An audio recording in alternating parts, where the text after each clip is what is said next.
Hey, it's Daisy.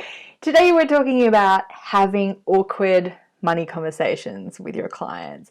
We've all had them. They're an inevitable part of being in business, and they can be super awkward and kind of icky, and they can make you feel like vomiting. Yes, that's the official diagnosis of awkward money conversations. But don't worry, I've got lots of tips for you today on how you can make them not enjoyable, because they're inevitable, but less awkward. Let's get into it.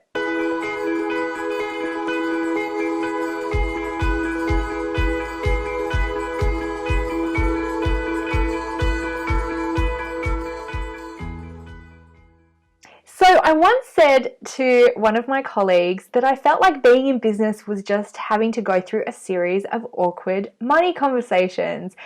Conversations about pricing. How much do you charge? Can you give me a discount? That seems like it's too expensive. What can you do? Awkward conversations about refunds, awkward conversations about early bird pricing and people asking for it afterwards, people asking you to do work for free. Oh, it's so awkward. But yeah, that kind of is business, right? It's very rare that you'll get through your entire business without ever having to have a slightly awkward conversation about money. The good news is that it gets less awkward as you go on, and I've got some tips for you about how to make it less awkward. The bad news is that you make one thing a little bit less awkward, and then there's always going to be a new challenge to come up, a new conversation to have. You get better and better and better at it, so don't worry. So here are my top level tips, and then I've actually got a free ebook for you about particular awkward money conversations and how to script them out or overcome them. So more on that in a second. But the very first thing is when someone sends you an awkward conversation, and this is usually over email, don't feel like you have to respond straight away, and don't respond in panic. Give it at least a day. Even if you respond to the person and say, hey, let me have a think on that, or let me get some resources for you and I'll get back to you. So they're not leaving there hanging, but you're also not making a decision based on urgency, because sometimes people will ask you something and, to be honest, you don't know the answer to it. Maybe you have to go back and talk to your coach, or you have to talk to your mastermind about it to see if they've experienced that before. Sometimes they'll send you something that kind of will trigger you, to be honest, and you need a little bit of a day to work through that. Maybe it's triggered some of your old money blocks. Maybe you have to do some EFT on what it's bringing up for you. So just be okay with not responding straight away and giving yourself time to craft a good response. And there are a couple more reasons for that, because one is you might have to create a procedure around it. And this is something I really recommend. Rather than just saying, oh, well, here's an exception for you and here's an exception for you, why don't you then create a complete procedure around it? And then you could go back to your client and say, well, here's the procedure around this, and this is what we do. A perfect example for this would be refunds. If somebody asks for a refund, if you don't have anything in place, you don't have any terms and conditions in place, you don't have any refund procedures, it's time for you to create them. So you might not be able to enforce it with this particular client, but at least you can go back and come up with some of those things and come up with some of those terms. So then you can go back and say, well, look, this is the new procedure. So that's really, really key. The third thing is to not make up stories around it and not make it mean anything about you and your ability to do business. It could be something really simple, like you just haven't thought of it before, or it hasn't come up for you before, or to be honest, it can be sometimes people can be really difficult. So it's got nothing to do with you at all. And if you want to take just a few extra minutes to write about what that's bringing up for you, maybe someone's asked for a refund and you've created this whole story in your head that I'm a terrible person, I'm not good at what I do, I suck, everyone's going to hate it, everyone else is going to ask for a refund. And the truth is, when you give it a little bit of time, you realize that it's just a rite of passage in business. Everyone gets refund requests, and it's inevitable. I get refund requests all the time, and the more business that you do, the more refunds you'll get, because it will follow a predictable percentage, honestly. But if you let any of these awkward money conversations create a story about yourself where you think, I'm just terrible at being in business, I shouldn't do this, I suck, they hate me, then you're really going to miss the lesson, and you're really going to miss the opportunity to create things in your business that will drive you forward. And things like the procedures will create such a good foundation for you to build your business on. The fourth idea is to outsource it or delegate it, so you don't have to be the bad cop. Now, this is great if you already have an assistant, and I have some resources for you if you haven't hired your first assistant. But, outsource it and let someone else be the bad cop, and let someone else say, well, this is the procedure and this is what we do and this is what you have to do next. Like, for example, with refunds. So if you've emailed my team at Lucky Bitch, you're not emailing me and I'm not having to refund you. That is my assistant, and she knows the procedure and she doesn't get triggered by it.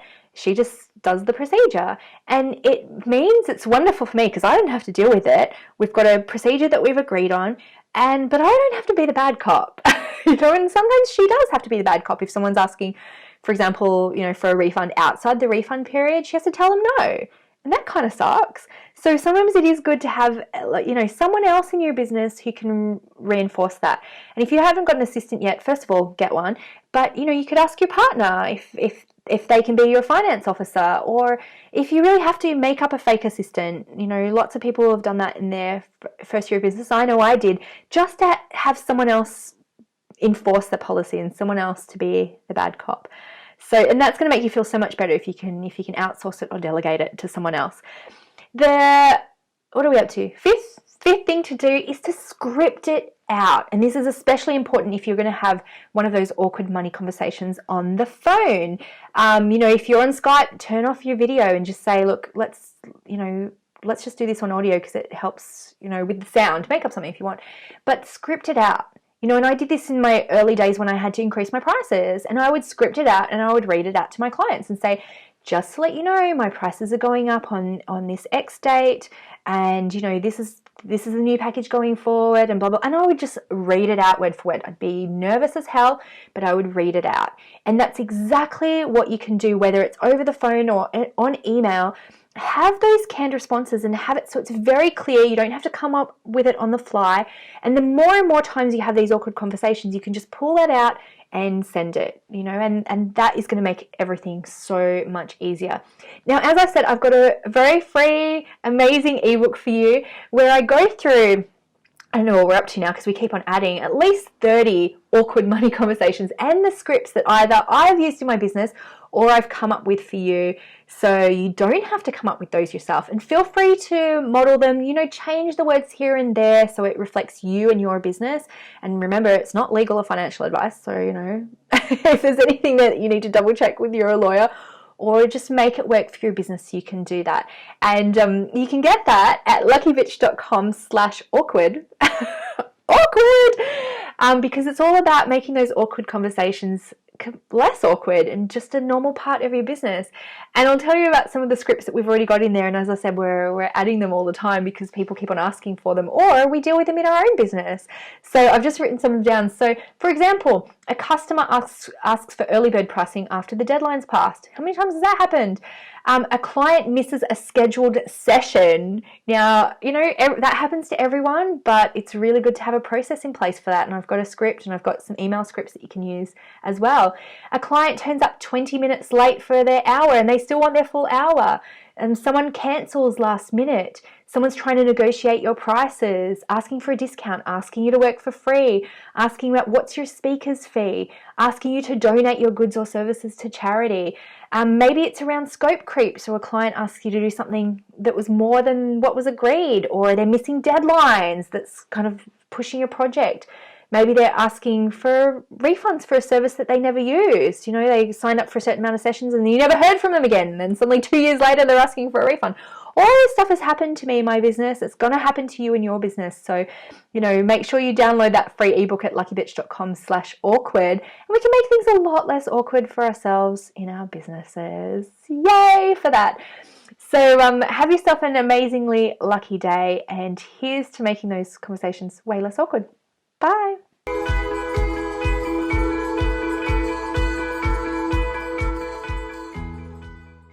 Hey there, it's Denise again from luckybitch.com, and I've got a very special free gift for you today. If you haven't read my money book yet, What are you thinking? Make sure you get it. It's called Get Rich Lucky Bitch, and every day I get tweets from women all around the world who are taking their income to absolutely new levels. Now, it's a very, very easy read. It's funny, it's easy to read, but most of all, it's designed to help real women like you uncover your money blocks and release them. So go over to luckybitch.com/book and I'll gift you not only the first 3 chapters, but a sample of the audio book as well. So if you're looking for a fun and inspiring take on money, you'll absolutely love my book, Get Rich Lucky Bitch. So grab your free gift now at luckybitch.com/book and start upgrading your money mindset today.